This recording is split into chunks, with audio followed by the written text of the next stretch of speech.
देखिए आईनी तकाजा तो मैंने आपने कह दिया, काउंसिल ऑफ कॉमन इंटरेस्ट, जाहिर बात सेंसस के ऊपर उनके पास पावर होती है, लेकिन वो सिर्फ पॉलिसी बना सकते हैं। नोटिफाई तो गवर्नमेंट को करना होता है। तो इशू ये है कि वो कोई मतलब आप अगर दो चीज, पहले तो ये इशू होगा कि काउंसिल की कॉन्स्टिट्यूशन पूरी है या नहीं।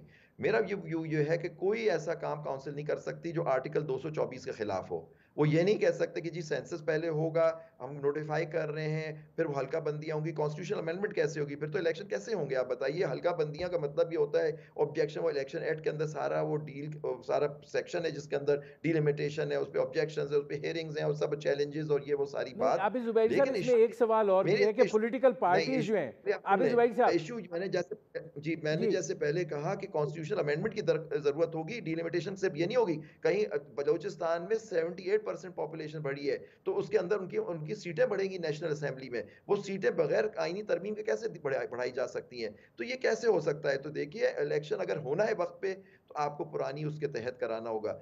अब नहीं कराना, देखिए मैंने आपसे कहा है 90 डेज में एकदम मैंडेटरी पीरियड है, लेकिन क्योंकि पंजाब के अंदर सुप्रीम कोर्ट और हाँ। सारी सुप्रीम कोर्ट की बात, और 90 डेज पहले ही नहीं, इसमें